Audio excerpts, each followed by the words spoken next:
ఒక కంట్రీ ఒక దేశం బాగుపడింది అంటే ఆ యొక్క దేశం ట్రాఫిక్ చూసి ట్రాఫిక్ నాలెడ్జ్ ట్రాఫిక్ సెన్స్ పబ్లిక్లో ఎంత ఉందన్న దాన్ని బట్టి ఆ యొక్క కంట్రీ డెవలప్మెంట్ చెప్పవచ్చు. మనం ఎన్నో సినిమాలలో ఎన్నో వీడియోస్ లేకుంటే ఎన్నో యూట్యూబ్లో ఎన్నో చూస్తుంటాం ఇతర దేశాలలో ఎట్లా ట్రాఫిక్ పోతుంటుంది. లండన్, ఆస్ట్రేలియా, అమెరికా లేకుంటే దుబాయ్ చెప్పుకుంటామా? బాగుందని చెప్పుకుంటామా? మరి మన దగ్గరికి వచ్చేసరికి మనం చెప్పుకో, ఎందుకంటే మనం పాటించాలి. సో దాంట్లో భాగంగానే కంటి చూపు ఒక భాగం. అలానే అందరూ డ్రైవింగ్ లైసెన్స్ తీసుకోవాలి, కొంచెం డ్రైవింగ్లో పర్ఫెక్ట్ కావాలి, ఎటువంటి యాక్సిడెంట్స్ కూడా జరగకూడదు. ముఖ్యంగా ఆటో పైలటింగ్ ఎక్కువ ఉంటుంది. ఆటోలో కస్టమర్లను ఇద్దరిద్దరు నలుగురు కూర్చోబెట్టుకుంటారు, అవునా? అది కూడా తప్పు. అలానే ఇంకా హైవే మీద ప్రయాణం చేస్తారు.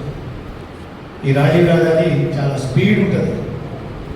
మీకు తెలుసో తెలియదు, రాజీవ్ రహదారి స్పీడ్ 80 నుండి 120 పోతున్నారు.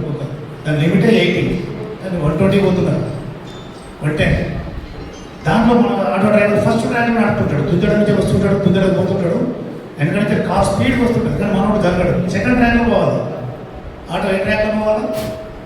సెకండ్ ట్రాక్లో పోవాలి. కానీ మనం ఏం చేస్తాం? డివైడర్ కావాలి, ఫస్ట్ ట్రాక్లో పోతాం, జరగం. ఇది నా ఊరు నా రోడ్డు అనే భావన ఎక్కువ ఉంటుంది. కరెక్టే, నీ ఊరు నీ రోడ్డు, కానీ హైదరాబాద్ నుండి రామకొండ అవసరమైతే బెల్లంపల్లి అవతల పోతుంది. అది బెల్లంపల్లి వరకు మనకు కాదు కదా.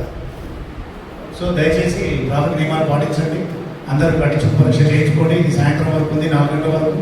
మిగతా రాని వాళ్ళందరినీ కూడా ఫోన్ చేసి పిలుచుకోండి, మీ వాట్సాప్ గ్రూప్లో పెట్టుకోండి. అలానే ఇట్లాంటి కార్యక్రమాలు మా పోలీస్ డిపార్ట్మెంట్ అలై వరై ప్రోగ్రాంలో భాగంగా ఇంకా భవిష్యత్తులో ఇంకా మంచి మంచి ప్రోగ్రాంలు చేస్తాము. మా ట్రాఫిక్ ఏసీపీ గారు కూడా చాలా ఉత్సాహంగా ఉన్నారు. దీంట్లో కోఆర్డినేషన్లో కలిపి చేస్తామని అందరికీ చెప్తూ